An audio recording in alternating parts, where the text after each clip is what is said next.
other than Tassan Chin, is there any other artists that you see coming up from Jamaica that have got really bright futures ahead? A lot of them. Chronix is doing incredible.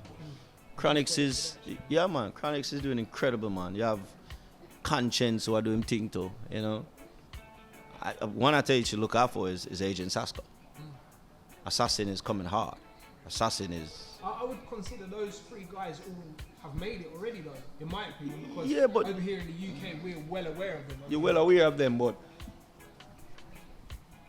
they have a ways to go. Right. We're not just talking, you just hearing it in your little speaker boxes on the corner. We want these guys on the mainstream, battling with these other hip-hop guys. Proper mainstream. These guys have to carry the fight. Shaggy and Sean Paul stop fight now. Our time gone.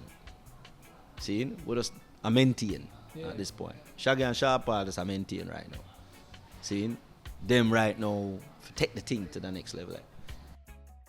One thing I wanted to bring up with you, you've never had any beef, and it doesn't seem to me like nobody hates Shaggy. Usually with success comes a lot of people, especially in the music industry, a lot of people hating. No, I have haters, you know. I just don't have haters in front of my face. Right. They're just not public about it, right? They're not gonna go, you know, they hate, and they hate in groups when they chime in. Yeah. But when you see them, it's all love. Anyone we know? A whole bunch of them, you know them all. You know what I mean? But the thing is that why it doesn't escalate to anything, because I don't throw back hate. Right. Them will hate on me public, and I will see them and embrace them and the tune of them and carry them. You know, I'm the only one that know a man publicly not like me and still go to a tune with them.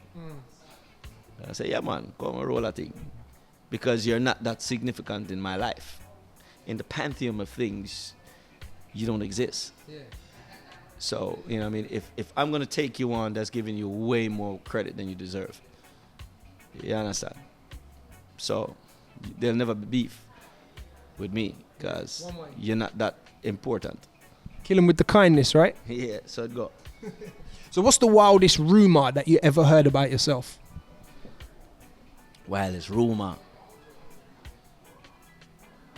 I don't know.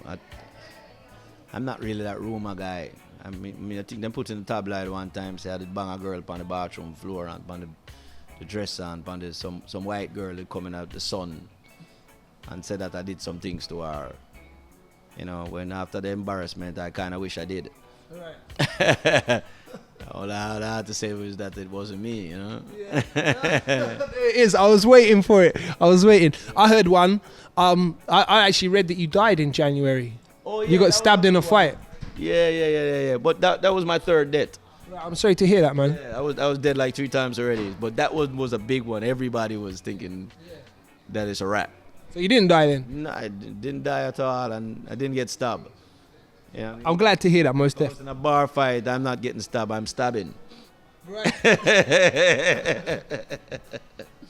So, in your spare time, when you're not producing, when you're not in the studio, when you're not performing, obviously, what do you listen to? Depends. You listen to music for mood, you know. Mm-hmm. Yeah, I understand. So, I've been vibing as of lately. Bill Withers. You don't know that. A little before your time. Right. Ain't no sunshine when she's gone. This is bad, but I know it because of the DMX version. Yeah, well, then you have just the two of us. You know what I mean? Grandma, same. Bill Withers. Grandma's hands. Seen one. Sometimes in your life, we all have been. We all have sorrows. Lean on me? Yeah. That's all Bill Withers. Right. You know what I mean? One of those artists why I admire him is because people know his voice and his music and don't really know what he looks like. Mm-hmm. But he's a part of the worldwide culture, this guy. But such a low-key guy where he let his music carry more so than his image. That's what you're vibing to right now. Yeah, man. You care too much image thing, man. So I have so much people right now so famous for nothing. Yes. Thank you. And I'm not that. Name some names, please. I mean, I don't. When you hear about Shaggy, you must hear about Shaggy because of our music. Yeah. not because I'm banging Jennifer Lopez or one of these hot stars or starlets. And if I'm banging any of them, you won't know. You know what I'm saying? Because when I was banging them, you still didn't know. Let me ask you about your son. Is he a rapper? Is that correct? Rap Banks. Rob Banks, that's right. Yeah. So he's been quite secretive about the fact that you're his father. It was secretive because, well, that's because I didn't know about it. Right, okay. Yeah, he was trying to keep it from me. Right. So, because the content of the music is a little bit edgy, to say the least, you know. You mean, because obviously he's a rapper, so are you talking about the content? He's a rapper, he's a hardcore rapper. He says some things that are very, I mean, he raps about, you know, there's a lot of bitches and hoes and drugs. You understand? So, coming forward with me with that kind of content, knowing who I am and how I feel about that wasn't easy for him. So I can understand why he kept it from me and kept me from it. You dig? So, but it got to a point where obviously his popularity had become so large that he couldn't hide it anymore. He's one of the more prevalent rappers in South Florida, and he's created quite a following for himself. And so when I found out about it is when he came to me, and because when the labels start calling to give you sign, now he's not a stupid kid either. He's gonna call me and say, okay, this is what's happening. So when I found out, it was quite a surprise to me.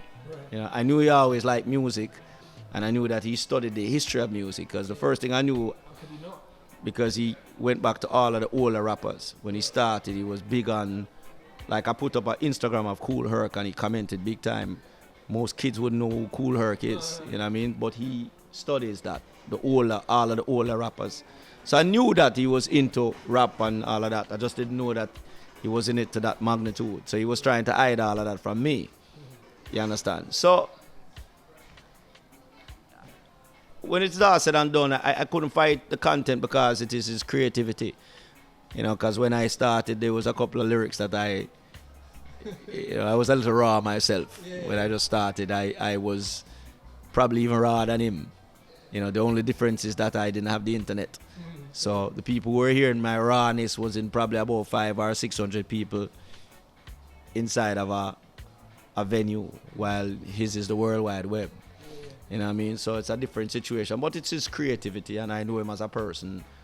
I know that he's a good dude, he's a loyal kid, and he's very passionate about it. It's one thing I can say, he's passionate about it, you know. So are you going to use this, and of course your position, to kind of help him and guide him? I don't mean as a stepping stool, but I mean, obviously your experience, you must know the music industry inside out by now. You know what's good and what's not, and what deals to take and what not to take. Are you going to give any of the wisdom to him, or is it kind of let him find his own way and see what happens? Well, he has gotten this far without me. So, I heard about him and I am not in that genre of music. He does hip hop, you know what I mean, and kind of a dark hip hop. I don't know that at all. He calls some other names and other guys that he does music with, and I don't have a clue who they are. Right. See, so I can't tell him anything where that. I can give him a good lawyer. Right, yeah. You know what I'm saying? And show him good agents, and if he comes to me with a name and I say, well, that guy's an asshole, don't fuck with him, or that guy's dope, or that guy's credible and that guy's not, I'll give him that. But as far as him doing, he's done it himself. He's done it with his own money. He's raised it himself. He's done it. He has not come to me for nothing. He does get he gets an allowance. However he spends that's his. But it sounds like he's doing his thing independently, man, which is great. Yeah, independent is the way for him to go right now. You know what I mean? He wouldn't want to sign with anybody at this point because he wouldn't have much of a leverage. You know what I mean? So, and it gives him more freedom at this age and where he is and how he's musically. He needs to have that freedom. You don't need some guy in a suit trying to tell you how to do your thing. Yeah, especially with the internet these days, he can distribute his own stuff. All right, so back to you. You're obviously in the UK, and what shows have you got while you're here? We're going to be playing on the 19th at Wembley Arena. Shaggy and Sly and Robbie out of many music. One tour reggae rollover. You know what I mean? Featuring Tifa, Agent Sasko, aka Assassin, right? And Michael Rose from Black Uhuru. You know what I mean? So I think it's a very solid show. Yeah, and we have a catalog of tune to play, so it's good. So that's the 19th, Saturday night. Saturday, yeah, the 19th. Mad. Wicked, man. Wicked. And after that, what's the next plan? Then we go back to New York, and I'm probably going to the studios with Tessan at that time, and then I'm going to start the West Coast in November. December we'll go to Canada, and in January we're in Australia and Asia. You know, yeah, in January, yeah. It's okay, it's music. I do music for touring. Yeah. I really don't like the rest of it, you know? But I like touring. Yeah. That's wicked, man. Well, best of luck with everything. And next time you're in the UK, we'll definitely catch up. Thank you very much, General.